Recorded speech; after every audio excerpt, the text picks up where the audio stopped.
Hola chicos, hola chicas. Bien, en este video explicativo vamos a hablar un poquito sobre la novela Viaje al centro de la Tierra de Julio Verne. Para eso yo en el Classroom le he dejado 6 actividades.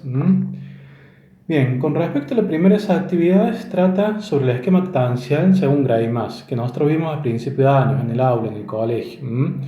Usted tiene que completar ese esquema actancial según la historia de la novela de Julio Verne, según Viaje al centro de la Tierra. Pero tratemos de recordar un poquito de qué hablábamos cuando hablamos del esquema actancial.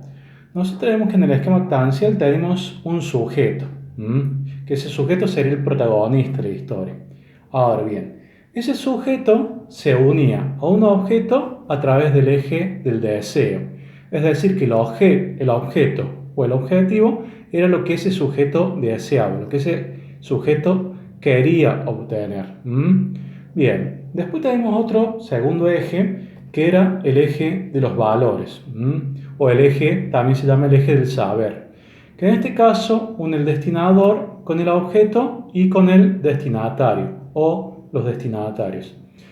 ¿Quién sería el destinador? El destinador es quien le encarga una misión, quien le encarga algo al sujeto, que no hace falta que esté presente físicamente, puede ser a través del tiempo, como vamos a ver, ocurre acá en la novela de Julio Verne. ¿Y quiénes son los destinatarios? Son los beneficiarios, son quienes reciben ese objeto que el sujeto alcanza, que el sujeto obtiene. Bien, y después tenemos un tercer eje, que es el eje de la comunicación o también llamado el eje del poder. Acá por un lado tenemos un ayudante o unos ayudantes y oponentes, que no son necesariamente seres vivos, seres humanos. Como en el caso del objeto, tampoco hacía falta que fuera un objeto material, puede ser algo inmaterial. Con respecto al ayudante, tal como lo dice la palabra, es quien ayuda al sujeto, quien ayuda al protagonista. Y con respecto al oponente, también como lo dice la palabra, es quien se lo opone, quien no lo deja lograr su misión, quien no lo deja alcanzar el objeto o el objetivo que el sujeto desea. Bien, en el caso de la novela de Julio Verne, nosotros vamos a tratar de ver estos 6 elementos que componen el esquema actancial. Y para eso hay que empezar viendo quién es el sujeto, quién es el protagonista. En este caso, el protagonista de la novela es el profesor Otto Lidenbrock. Ese es el sujeto. A partir de ahí, nosotros vamos a identificar todos los demás elementos. Entonces, en segundo lugar, ¿cuál sería el objeto u objetivo que este sujeto desea alcanzar? Lo que desea alcanzar este sujeto, lo que desea alcanzar el profesor Otto Lidenbrock, es llegar al centro de la Tierra, descubrir cómo es el centro de la Tierra. De ahí el título de la novela. ¿Y por qué desea descubrir el centro de la Tierra? ¿Quién sería el destinador que le encargue esa misión o el destinador que lo motiva a actuar? Si usted se fija en el libro, hay al principio, en la introducción, en los primeros capítulos, se cuenta que el profesor Lidenbrock llega a su casa con un libro antiguo. Y dentro de ese libro encuentra un manuscrito. Bien, ese manuscrito es de un tal Arne Sagnussen, que en este caso es un personaje ficticio. Pero según el profesor Lidenbrock, ¿quién es este Arne Sagnussen? Él habla de él diciendo, este nombre islandés. ¿Y qué nombre? Es el de un sabio del siglo XVI, un alquimista célebre.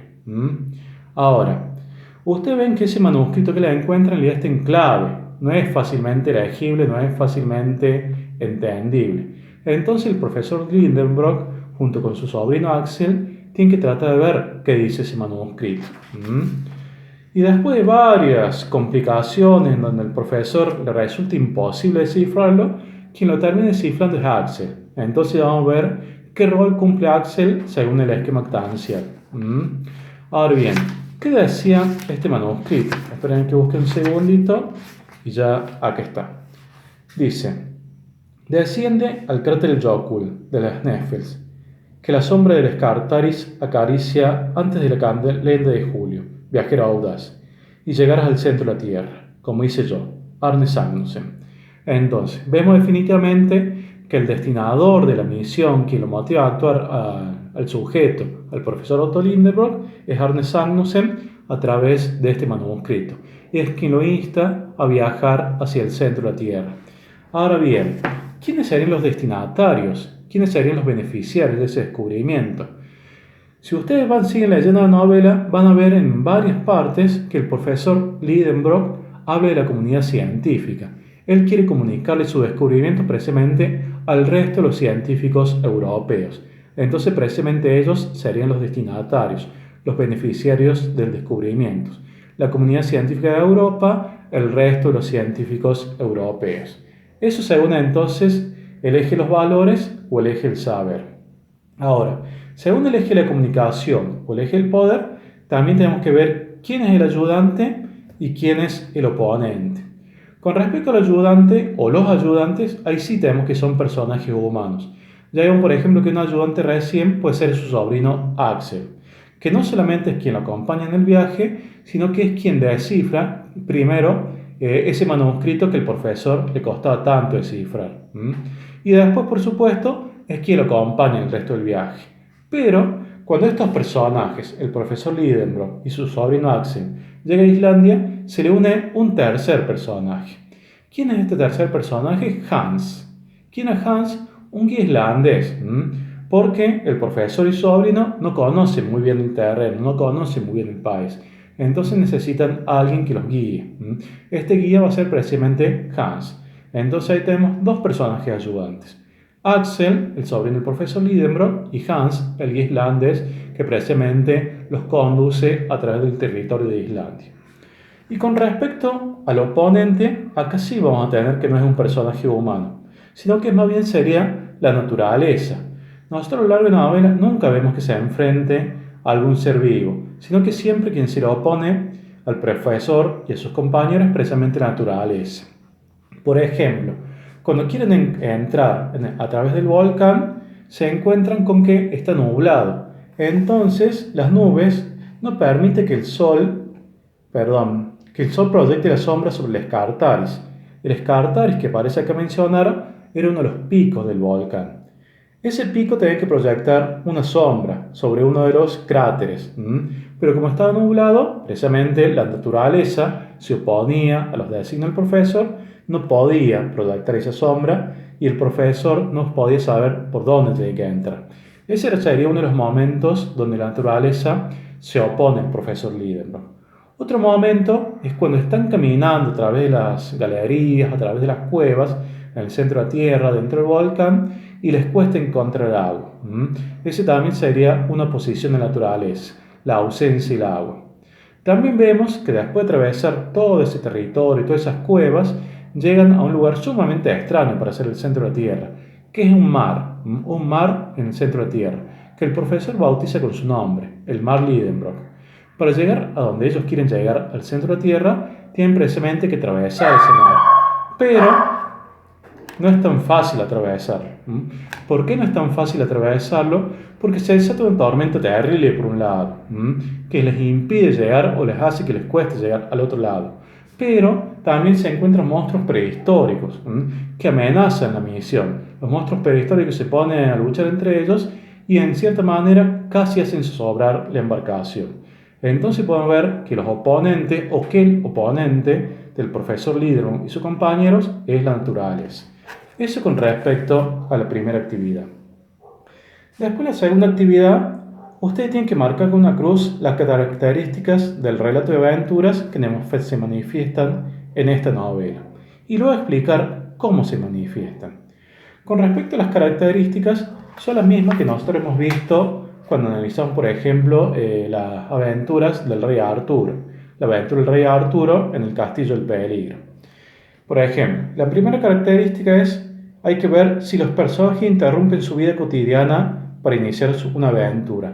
Y nosotros ya hemos visto que sí, que encuentran este manuscrito, el profesor encuentra el manuscrito de Ernest Samuelsen, entonces ahí nomás, en el instante, ya proyecta su viaje, es decir, interrumpe su vida cotidiana para iniciar la aventura, para iniciar el viaje. Entonces, con respecto a esta característica, podemos decir que sí se cumple, que la podemos marcar con una cruz. Después, la segunda característica. B. El protagonista desea rescatar a un ser amado. ¿Desea rescatar a un ser amado el profesor Lidenbrock? Evidentemente no desea eso. Entonces, a esta característica no la marcamos. C. Los personajes viven situaciones inesperadas y peligrosas. Sí, esta sí la podemos marcar. ¿Por qué? Porque como les dije recién, por ejemplo, una de esas situaciones es cuando son testigos de esta batalla entre los dos monstruos prehistóricos en el mar. Esa es una situación inesperada y es una situación peligrosa, porque tal como dije recién, existe la posibilidad, por un lado, que hagan zozobrar la barca, la balsa en la que están navegando en su batalla, y por otro lado, que alguno de estos animales ataque a los seres humanos, al profesor Liderbrook y a su compañero. Ustedes vieron que también el material que le suben en el Classroom le suben un dibujito animado, que es una adaptación bastante fiel de la novela de Verne. Si ustedes leen la novela, acá los personajes no corren riesgo que estos animales prehistóricos los ataquen, pero en el dibujo animado sí se sugiere eso. Se sugiere que los animales prehistóricos los pueden atacar. Entonces esa es una diferencia que hay. Pero en los dos casos nosotros vemos que sí, que los personajes viven situaciones inesperadas y peligrosas. Después, con respecto a la característica de el protagonista desea obtener un objeto valioso.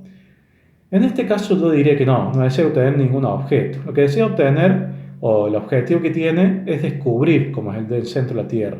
Entonces no hay ningún objeto material que él desee obtener. Entonces esta característica no la tendríamos que marcar. Con respecto a la E, los acontecimientos ocurren durante un viaje. Evidentemente sí. La novela se titula Viaje al centro de la Tierra. Entonces sí, ocurren durante un viaje. F. Los personajes deben combatir seres muy peligrosos. En realidad, como le dije hace un ratito, los personajes nunca se enfrentan a nadie, nunca se enfrentan a ningún ser humano, nunca se enfrentan a ningún animal. En los dibujitos animados que les dije, que les mencioné recién, ahí sí aparece sugerido que se puede enfrentar a algún gigante o a estos monstruos prehistóricos. Pero en la novela, en el texto de Julio Verne, no. El principal oponente del profesor Lidenbrock y sus compañeros, como dije recién, es la naturaleza. No hay seres peligrosos que los ataquen. La característica G. Las acciones se desarrollan en lugares exóticos. Esto también, evidentemente, sí. En primer lugar, los personajes, el profesor y su sobrino, llegan a Islandia, que por lo que era el territorio europeo de esa época, de mediados del siglo XIX, era un territorio extraño, un territorio lejano. Usted va a ver en las descripciones que se lo ve como algo muy desértico, como que es un territorio volcánico, desconocido para el resto de los europeos, bastante lejano, porque por ejemplo para llegar a Islandia les insume un viaje bastante largo, tardan un mes y medio aproximadamente para llegar a donde quieren llegar. Y hay un territorio más exótico que es precisamente el centro de la Tierra. Cuando estos personajes entran por el cráter del volcán de las Sneffels, se van adentrando cada vez más en el centro de la Tierra. Y ven que, como dije recién, dentro de ese centro de la Tierra encuentran un mar, que es algo extrañísimo que para nosotros encontrar un mar en el centro de la Tierra. Entonces sí, las acciones se desarrollan en lugares exóticos. Y finalmente, la característica H es si los personajes desean llegar a un destino. Sí, el destino al que desean llegar es precisamente el centro de la Tierra. Con respecto a la actividad 3, acá yo les pido que describan al protagonista héroe, es decir, el profesor Lidenbrock, usando 3 adjetivos. Y luego que ejemplifique cada una de esas características con un episodio de la historia. Usted puede aplicarle bastantes adjetivos al profesor Lidenbrock. Por ejemplo, uno que aparece mencionado varias veces era que el profesor era impaciente. Y la primera escena donde ustedes ven que es impaciente es cuando llega a su casa con este libro y lo llama Axel. Como Axel tarda un poquito en acompañarlo, se da vuelta y le dice, vamos, apúrate, vení conmigo. Entonces ahí ya tenemos un indicio de la impaciencia del profesor Lidenbrock. También tenemos que el profesor Lidenbrock es sabio, precisamente porque da clase en la universidad y dicen que aunque a veces se trabe un poco en sus disertaciones, haya palabras que le cuesta pronunciar, se codea con los principales científicos de Europa. Por ejemplo, menciona varios científicos que realmente existieron. El profesor Lidenbrock tenemos que es un personaje de ficción, pero entre los compañeros que frecuentaba, a ver, vamos a buscar algunos, acá venció, por ejemplo, a Humphrey Davy, a Humboldt, a los señores Becquerel, Ebelman, Dumas, Milne-Edwards, que eran varios científicos europeos de la época que realmente existieron. Entonces el profesor se codea con esta gente, está al mismo nivel de esta gente. E incluso antes de mencionar a estos científicos, Axel dice: mi tío era un verdadero sabio. Bien, ahí tenemos dos características: es impaciente y es sabio. También podemos decir que es valiente. ¿Por qué es valiente? Porque solamente a una persona con mucho coraje se le ocurre emprender un viaje como el que va a emprender el profesor Lidenbrock, es decir, un viaje al centro de la Tierra. Y varias veces tenemos que, más que valiente, es temerario, como le decía yo de Ulises.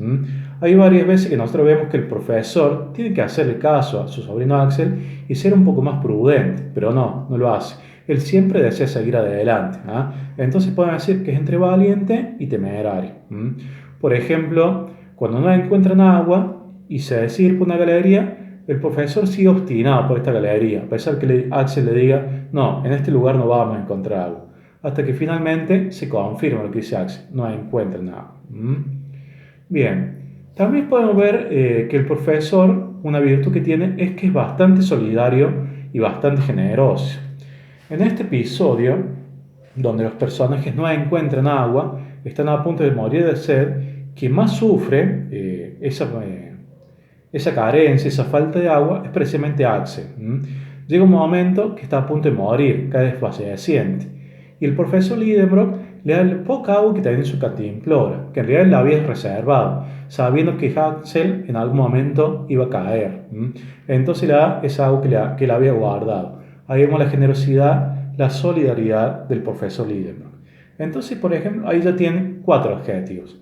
El profesor Lidenbrock era valiente, era sabio, era impaciente, era solidario, era generoso. Ustedes fíjense si aparte de estos adjetivos pueden encontrar alguno más. Seguramente sí. En la cuarta actividad yo les pregunto: ¿en qué persona gramatical está el narrador de la historia? ¿Qué clase de narrador es? ¿Por qué? Con respecto a la persona gramatical, nosotros tenemos que está en primera persona gramatical. Habla de yo o habla de nosotros. ¿Qué clase de narrador es? Es un narrador testigo. Entre testigo y protagonista, podemos decir. Yo me inclino a decir más que es testigo. ¿Por qué? Porque el protagonista de la historia es el profesor Lidenbrock y no es él quien narra la historia. Quien narra la historia es su sobrino Axel, quien, por un lado, es testigo de todas estas hazañas del profesor Lidenbrock, de todas sus ideas, de todas las acciones que le emprende. Lo acompaña, pero el personaje principal es el profesor Lidenbrock. Si ustedes me llegan a decir que el narrador es protagonista, sí, también puede ser, porque no es que sea un testigo demasiado lejano, sino que es un testigo muy cercano, que también vive las mismas aventuras que el profesor Lidenbrock. Entonces, si nosotros debemos decir que el narrador es testigo, podemos decir que es testigo porque cuenta las acciones que ve otro personaje, que protagoniza otro personaje, el profesor Lidenbrock. También podemos decir que es testigo porque está dentro de la historia. Y también porque es testigo porque sabe, esto es muy importante, sabe menos que el personaje principal. Axel siempre sabe menos que el profesor Lidenbrock, aunque en muchas ocasiones, como él tiene también formación científica, discuta con él. Por ejemplo, vamos a ver cómo discute acerca de las teorías de cómo es el centro de la Tierra, de cómo está conformado el centro de la Tierra. Bien, con respecto a la quinta actividad, esta actividad es un poquito más creativa. Yo lo que les pido es que relaten alguno de los episodios de la historia desde el punto de vista de Hans, es decir, desde el punto de vista del guía islandés. Con respecto a esta actividad, yo les voy a pedir que no sea muy extensa, que traten de ser breves, que el episodio que ustedes relaten, traten de relatarlo entre 1 y 4 párrafos, no más. Una sugerencia que les voy a hacer, de acuerdo a lo que yo vi en el trabajo que estoy corrigiendo acerca de la Odisea, que también se lo he sugerido a varios en los comentarios, es que traten que las oraciones no sean demasiado largas, que no sean demasiado extensas, sino que sean breves. Yo les dije que las oraciones tengan aproximadamente 15 palabras o menos. Si se extiende un poquito más no hay problema, pero nunca pasen las 20 palabras. ¿Cómo hago para que estas oraciones no sean tan extensas? Precisamente uso puntos seguidos. En vez de usar comas, trate de usar en varias ocasiones puntos seguidos. Van a ver que en las correcciones que yo le hice había oraciones que ustedes pueden dividir en 2 o 3 oraciones más. Entonces eso se hace más fácil de entender por el lector, la historia o la narración se hace menos confusa. Esto le voy a pedir entonces, que las oraciones que ustedes usen para narrar estos episodios sean relativamente breves, de aproximadamente 15 palabras o menos. Y finalmente tenemos la sexta actividad. Acá le hago varias preguntas. Primero, ¿cuáles son las dos teorías que se oponen a la novela con respecto a la conformación del centro de la Tierra? ¿Cuál es la comprobada por el profesor Lidenbrock en la ficción de Verne? ¿Y cuál es la real? Con respecto a la teoría, acá nosotros tenemos que antes de partir, el profesor Lidenbrock le ofrece a Huxley, precisamente como también yo le dije que tiene formación científica y lo pone al nivel de él, lo ve como un colega, que le manifieste sus objeciones con respecto al viaje. Y la primera objeción que le manifiesta a Huxley está referida precisamente a esto, a cómo está conformado el centro de la Tierra. Ustedes van a ver que en un momento Huxley le dice esto a su tío. Está probado que el calor aumenta casi 1 grado cada 70 pies de profundidad debajo de la superficie del globo. Por lo tanto, si se admite que esa relación es constante, como el radio de la Tierra es de 1500 leguas, la temperatura en el centro es de 2 millones de grados. Esto significa que los materiales se encuentran en estado de gas incandescente en el interior de la Tierra, porque los metales, el oro, el platino, las rocas más duras, no resisten ese calor. Entonces me pregunto, si es posible penetrar en un medio como ese. Esta es la objeción que le manifiesta Huxley a su tío. Es decir, que el centro de la Tierra es muy caliente, hay millones de grados, entonces es imposible sobrevivir en ese medio. Incluso los metales se derriten. Imagínense entonces qué va a pasar con un inofensivo ser humano en ese medio. Seguramente va a morir. Pero el profesor Lidenbrock le opone otra teoría. Empieza diciendo, ni tú ni nadie sabe con certeza qué sucede en el interior del globo, pues solo se conoce la 12.000ª parte de su radio. La ciencia es perfectible, y sin cesar, cada teoría es destruida por una teoría nueva. Eso es cierto, en la ciencia eso se da mucho, que se elaboran teorías, pero después esas teorías se van desechando y se reemplazan por teorías nuevas que son más acertadas. Entonces sigue diciendo el profesor Lidenbrock. Humphrey Davy vino a verme cuando pasó por Hamburgo. Discutimos un largo rato, entre otros temas, la hipótesis del líquido del núcleo interior de la Tierra. Ambos estuvimos de acuerdo con que ese líquido no existe, por una razón que la ciencia nunca pudo responder. ¿Cuál es?, dije un poco sorprendido, le preguntó Huxley. Esa masa líquida estaría sujeta, como el océano, a la atracción de la Luna, y por lo tanto, 2 veces por día producía mareas interiores que levantarían la corteza terrestre y provocarían temblores periódicos de tierra. El calor de la Tierra se debe a la combustión de su superficie, y no a otra razón. Esa superficie se da compuesta por muchos metales, como potasio y sodio, que se inflaman al contacto con el aire y el agua. Estos metales ardieron cuando los vapores atmosféricos se precipitaron en forma de lluvia sobre el suelo, y poco a poco, cuando las aguas penetraban en las fisuras de la corteza terrestre, provocaron nuevos incendios, con explosiones y erupciones. Por ello, en los principios del mundo, los volcanes fueron tan numerosos. Y sigue diciendo un poquito después.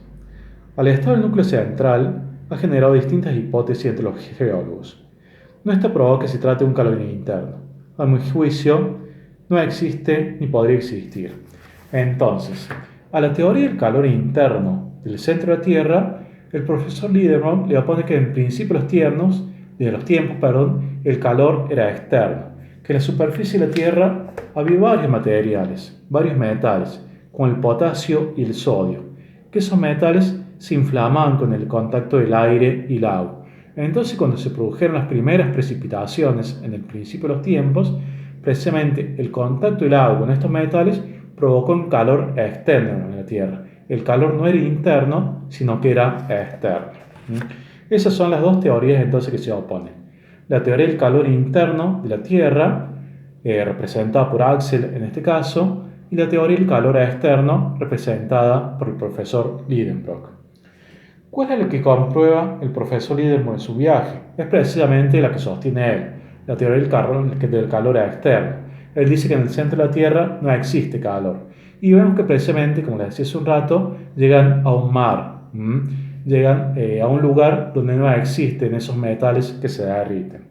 Eso según la ficción de Verne. Pero nosotros aquí tenemos que la teoría real es otra. Nosotros vemos que el calor interno efectivamente existe. Entonces existe acá cierta oposición entre la ficción y la realidad. Nosotros tenemos en cuenta que esta novela de Verne se dice que es la más inverosímil de todas. Incluso fíjense ustedes, no se los voy a contar cómo sucede, pero traten de fijarse cómo es el regreso del profesor Lidenbrock y sus compañeros a la superficie de la Tierra después de que ellos han llegado al interior. ¿De qué manera llegan a la superficie de la Tierra? Ahí se dan cuenta que hay ciertos datos, ciertos hechos que son bastante inverosímiles. Y cuando nosotros lo vemos decimos, no, esto realmente no puede suceder. Pero los hechos narrados acá tienen en cuenta que son ficción, que dependen de la imaginación del escritor. En este caso podemos ver que la imaginación de Julio Verne era bastante frondosa, bastante amplia. Bien, eso es todo entonces con respecto a las actividades que le voy a encargar. Ya les puse una fecha de entrega. Espero que este video les sirva para ayudarlos a hacer esa actividad. Cualquier duda que tengan, ustedes pueden preguntarme a través del Classroom, yo los voy a ayudar. Espero sus trabajos y ya vamos a seguir estando en contacto.